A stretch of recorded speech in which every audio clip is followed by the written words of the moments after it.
자, 원장님. 요즘에 정말 많은 분들이 이렇게 바쁜 생활, 그런 직장 생활도 있고 불규칙한 좀 식습관을 갖고 있고 그러다 보니까 많은 소화기 질환을 갖고 있어요. 그런데 주로 어떤 분들이 이렇게 뭐 위나 식도가 좀 안 좋아질까요? 네, 우리나라 사람은 위암 발병률이 세계적으로 높은 것으로 알려졌습니다. 이처럼 위암 같은 소화기 질환이 많은 분들의 타입은 다음과 같습니다. 자료 화면을 보겠습니다.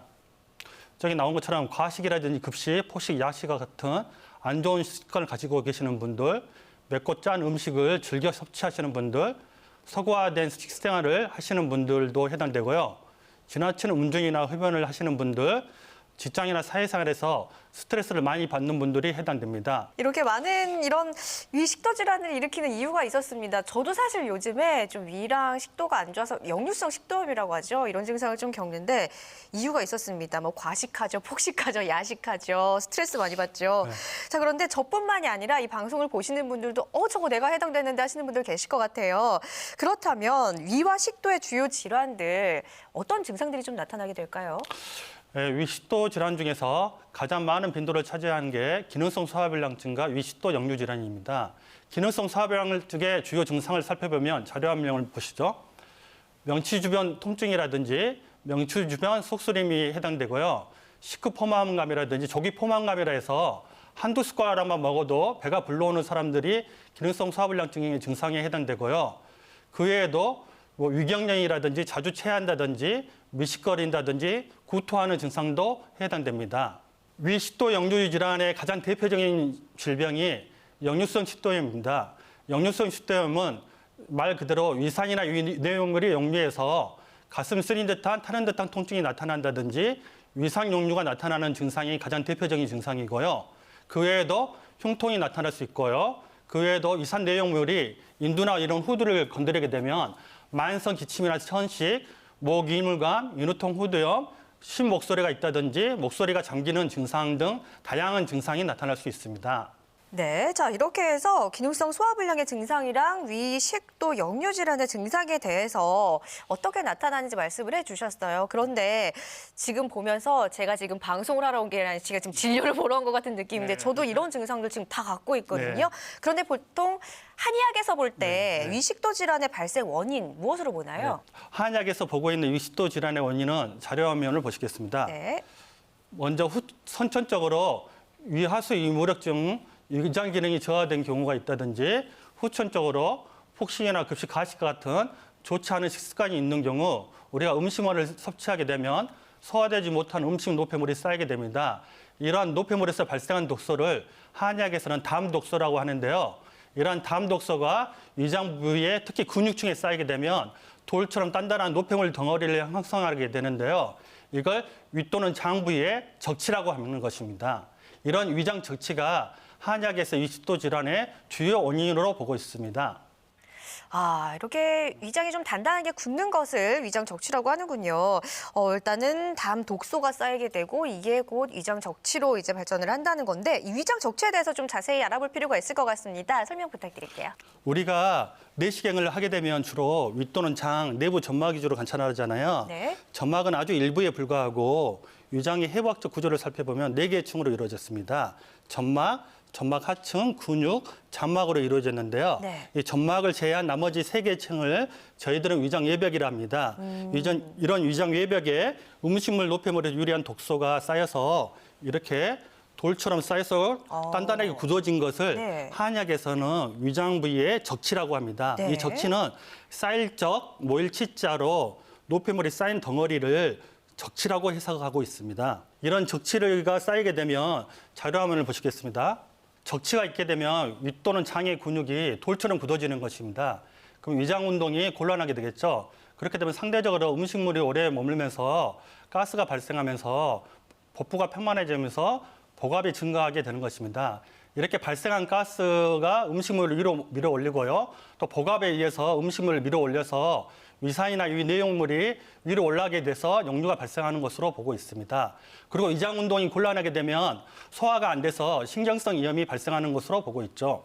네, 자 이렇게 담이라는 독소가 위장 적치 현상을 나타나게 만들고 결국에는 이런 독소가 소화기관의 질병을 일으키거나 또 병을 재발하는 원인이 된다라는 건데, 자 여기서 중증 위장병을 일으키는 담이라는 독소는 과연 뭔지 좀 자세히 알아보고 싶어요. 원장님 어떤 겁니까? 네, 담의 절여암임을 보시면요, 저 담자는 원래 가래 담자입니다.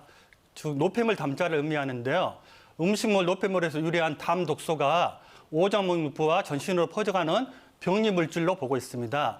난치 이장병의 주된 원인이 우리 한약에서는 담 독소로 보고 있는데요. 한약에서 가장 오래된 서적인 황제내경과 명나라의 유명한 서적인 경학정서와 우리가 잘 알고 있는 허준의 동의보감 등에서 담에 대해서 자세히 나와 있는데요. 한번 자료 영상을 보겠습니다. 동의보감을 쓴 허준 선생은 선조와 광해군 시대의 어휘를 지낸 조선 중기 최고의 의학자다. 허준 선생은 동의보감에서 담병에 대해 수없이 많이 언급하며 질병의 90%는 담에 의한 것이라고 말했다. 담으로 병이 생기면 가래, 헛구역질, 구토, 신물, 어지럼증, 속 더부룩과 같은 증상이 나타난다. 한국에 허준이 있었다면 명나라에는 장경학이 있었다. 중국 현대의학의 80%가 그의 진단과 처방에 기초를 둘 만큼 영향력이 컸다. 장경학의 경학전서에 따르면 먹는 것이 소화되지 못해 굳으면 담이 되고, 담이 굳어 몸에 머물면 쇠약하고 원기가 악화된다. 이 담은 결국 몸 이곳저곳에 이르지 않는 곳이 없어 오장육부의 손상을 모두 일으킬 수 있다고 하였다. 네, 그냥 요즘에 원일모늘 독소 이거를 그냥 담으로 부른 게 아니라 옛날 그 시절 조선의 명의 허준 선생님과 중국의 명의 장경학 선생님께서 이렇게 먼저 말씀을 하셨고, 이런 담 적치 이론에 대해서 나와 있습니다. 자, 영상으로 잘 확인을 해보셨고요. 자, 그렇다면 원장님, 이 담 독소가 소화기 질환과 다양한 전신 질환을 발생시키는 원인이 되는 겁니까? 우리가 음식물을 오래 놔두면 썩어서 악취가 퍼지잖아요. 네. 이처럼 우리가 위장에 쌓여있는 적치에 쌓여있는 담 독소가 위장에 있는 혈액이나 림프를 타고 전신으로 퍼집니다. 네. 그래서 그러한 담 독소가 각 사람마다 약한 부분에 영향을 미쳐서 다양한 전신 증상을 유발합니다. 저희가 준비한 영상을 보시면 쉽게 이해가 됩니다. 위장점막 조직은 세포 사이사이가 치밀하게 결합되어 있다. 이 치밀한 조직의 틈새는 개폐를 반복하는 문이 있다. 이는 음식물의 영양소가 안전하면 열리고 문제가 있으면 닫혀서 독소가 퍼지지 못하게 하는 역할을 한다. 몸에 유익한 영양소일 경우 문이 활짝 열려 몸 전체에 영양소를 공급하고, 몸에 유해한 독소가 있다면 문을 닫아 유해 물질이 몸 안에 들어오지 못하도록 철저히 관리한다. 즉 위장점막의 문은 최전선에서 몸을 보호하는 파수꾼인 것이다. 그러나 습관적으로 폭식이나 과식을 하면 음식물이 위장 내에서 다 분해되지 못하고 노폐물이 남게 되는데, 장경학은 소화기관에 남은 노폐물이 부패하면 담이 쌓인다고 봤다. 즉 한의학에서는 이 담을 일종의 독소라고 설명하고 있다. 결국 담 독소는 썩은 이끼와 같은 물질로 볼 수 있는 것이다. 담 독소가 위장 점막에 끼면 점막문을 깨트리고, 점막문이 깨지면 위와 장 외벽에까지 영향을 미친다. 위와 장 외벽의 근육층, 혈관, 면역세포 등의 위해 물질이 서서히 쌓이며 외벽 조직이 딱딱하게 굳게 된다. 위와 장 외벽은 섭취한 음식 영양소를 분해하여 전신으로 공급하기 때문에 장경학은 담 독소가 위장병뿐 아니라 전신질환으로 이어질 수 있다고 말한다. 뭐 저도 여기저기 아파서 병원 가서 이것저것 검사를 다 받아보면 정상이래요. 근데 저는 막 두통도 있죠, 어지러움증도 있죠. 이런 경우에는 진짜 도대체 어느 병원을 가서 어떤 치료를 받아야 될지 굉장히 궁금한 적이 많았거든요. 자, 이런 게 다 그런 위에 독소가 쌓여서 나타날 수 있는 전신 증상이라는 부분들 여러분들 참고하셨으면 좋겠고요. 자, 일단은 소화질환 외에도 이렇게 다양한 전신 질환은 유발을 합니다. 그렇다면 원장님, 어떤 증상이 있을 때 참지 말고 꼭 병원에 가서 진단을 받아봐야 될까요? 저희가 준비된 영상을 보면서 설명해 드리겠습니다. 네. 저 남자 환자같이 잦은 트림이라든지 속쓰림, 속 더부룩함, 복부 통증이 있는 경우 병원에 가보는 것이 좋고요. 네. 위암 가족력이 있는 경우 위암 발병률이 높아지기 때문에 가까운 병원에 가보는 것이 좋고요.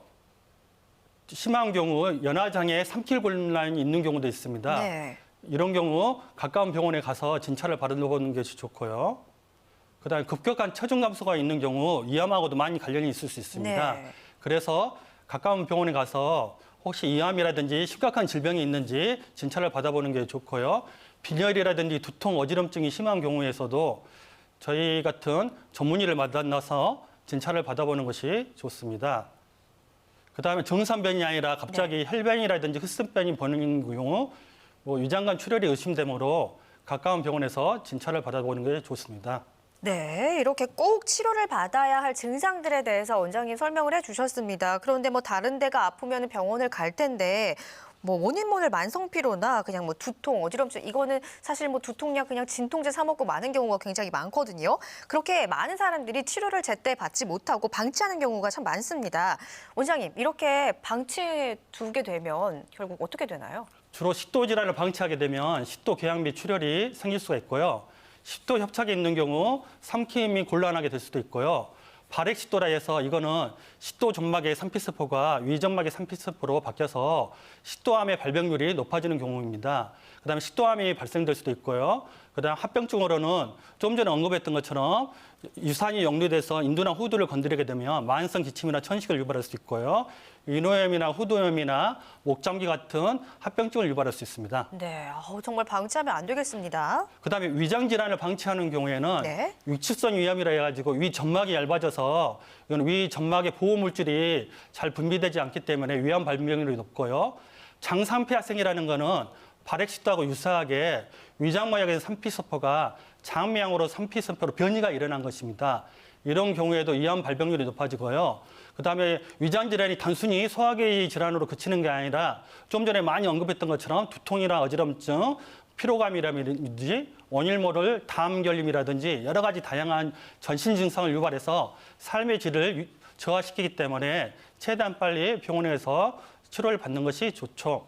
네, 이렇게 자칫 그냥 넘어갈 수 있는 증상도 방치를 하게 되면 정말 이렇게 무섭게 이런 병으로 커질 수가 있습니다. 정말 발전하기 전에 검사를 빨리 받아보는 것이 좋은데, 자, 원장님, 그렇다면 이 위장저체와 담독소 이걸 좀 어떻게 검사를 하면 알 수 있는 겁니까?